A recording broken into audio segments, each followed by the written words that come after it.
everybody, and welcome to Wiregrass Homes. I am Stan Fikes, your host for tonight. I want to let everybody know that Miss Mary, my co-host, is not going to be with us tonight. She's a little under the weather. So just everybody send out a big shout and prayer for her. And if Miss Mary, if you're listening, we're rooting for you. So just come on back next week. Everybody, we have an awesome show set up for you tonight. We've got two great guests. I was a little tongue-tied tonight. We have Dr. Kelsey Graham, and he is a paranormal investigator and researcher. And we also have Paul Hulsey. He is a Bigfoot researcher. So we're going to kind of have both sides of the wheel tonight, which, of course, I know Bigfoot's paranormal as well. I like hearing all the Bigfoot stories and stuff like that. I've never personally been on an investigation for Bigfoot, but, that might be something that I might could get into in the future. I don't know. But we're going to talk about that tonight. I want to thank everybody for tuning in to the W.E.B.B radio network and to Wiregrass Haunts. It's been a long week, so I'm glad to kind of get back into the show and kind of get my week slowing down a little bit. Coming up on Christmas, it's been pretty crazy. So, but anyway, with that said, I'm going to go ahead and bring in our guests. And everybody, I would like you to introduce to you Dr. Kelsey Graham and Paul Hulsey. Guys, are you there? Yes. Yes, sir. Awesome. So how are you guys doing tonight? I'm just kind of chilling out, watching it rain. I got through putting up my Bigfoot Christmas lights, and so I'm good to go. I seen that on Facebook. I did. That's pretty cool. Yeah, he told me he needed some trees, so I had to go out there and add some trees to it. Yeah, that's pretty cool. So you actually put up a tree outside for Bigfoot? Well, yeah, he was out in the open, and he didn't like that. He said he needed some cover, so I took some string lights and made about 3 trees right there in front of him. That's neat. Okay. That is awesome. So how are you doing, Mr. Graham? I'm doing good. Like I say, not bad for an old man. Well, I think old is a state of mind. So, well, don't tell me that. You're as my grandfather says you're as old as you believe yourself to be. So, well, mentally is one thing, but I tell people that I learned a long time ago I treat myself to something special on my birthday each year. Mm-hmm. And that is each year I buy a lower wattage light bulb for my vanity, and it really works wonders. Okay. Awesome. The wrinkles and whatnot don't glide out the mirror. Well, unfortunately, I have a bunch of wrinkles, and they're not going anywhere. I don't think anytime soon. So I just live. All right. Well, guys, y'all are in the paranormal. One's actually, like Mr. Graham, you're into the actual paranormal investigations, right? Well, like my grandmother is part fault for me being interested, and then my father was clergy, so my whole upbringing, I guess you could say, kind of stemmed around, the supernatural, and I always had an interest in that. And I've had a lot of experiences in my life, so it wasn't like I spent my lifetime investigating. I just spent my lifetime with my eyes wide open, if you know what I'm saying. And I've done a lot of investigating, and I've had a lot of experiences throughout my life. And now that I'm older and have more time to delve into such things, I've gotten a lot more involved in it. Well, that's great. So you have an organized team that you guys go out and do investigations with, or how does that work? Yeah, there's three of us. I've done them alone. There's three of us that are involved in it. We just went out to, I don't know if you know the Fraternal Cemetery outside of Birmingham. Paul, you may be familiar with that. No, I don't ring a bell. Okay, it's a I've never been very there either. well. I just put that video up on my YouTube today, so you'll see it. If you just looking for the ambience of spooky, that's the cemetery.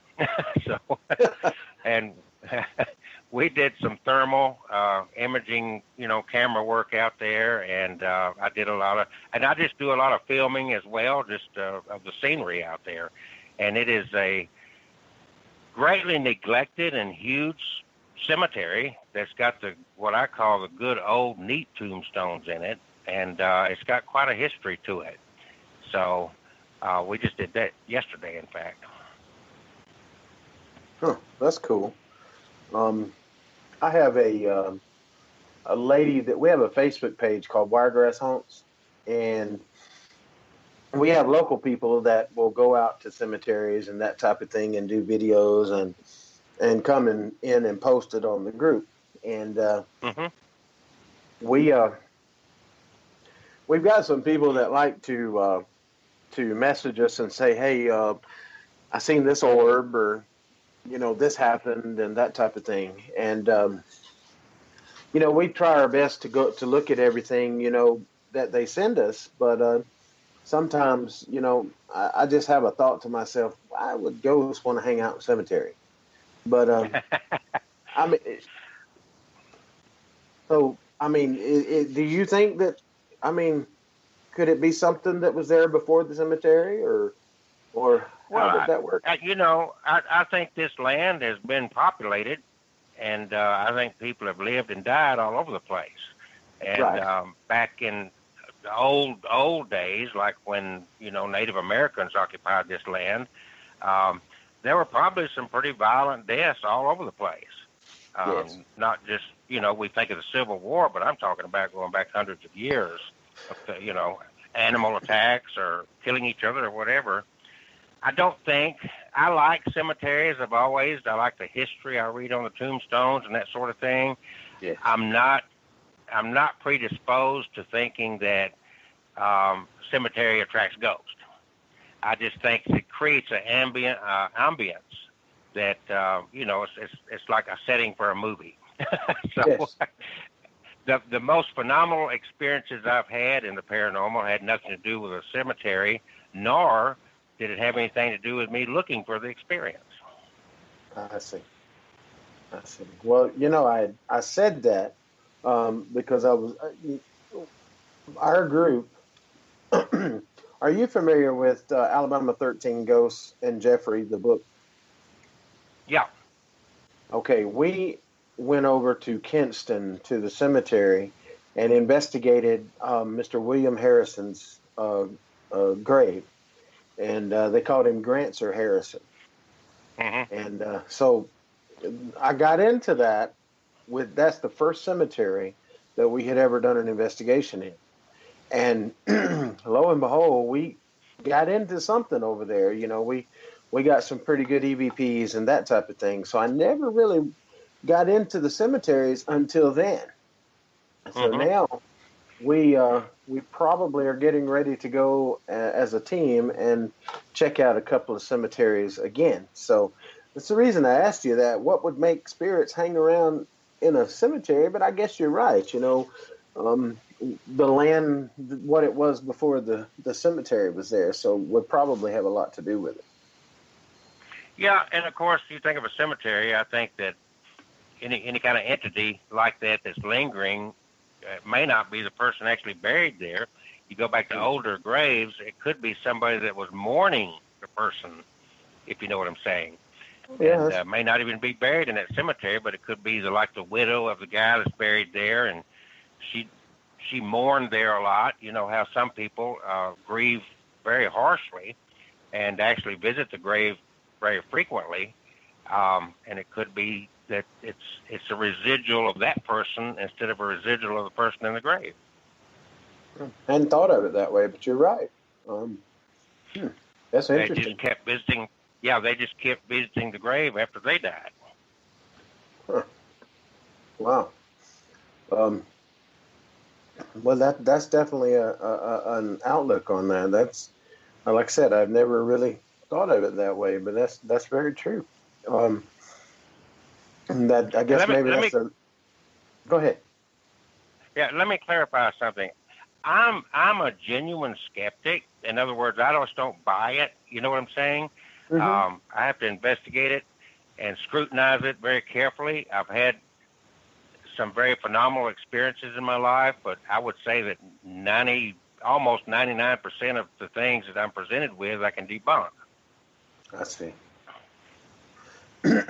Now, have you, in your investigations and stuff, have you come across any demonic spirits or anything like that? Yeah, I mean it's what we would label demonic. They're certainly not a nice scenario, but I don't know as it necessarily has to be a demon, because there's some humans that I think are demonic on their own. I Um, agree. so, but and when you start dealing with another realm like that, and I'm going to talk Paul's language here, I think that Bigfoot is more easily to label than a spirit,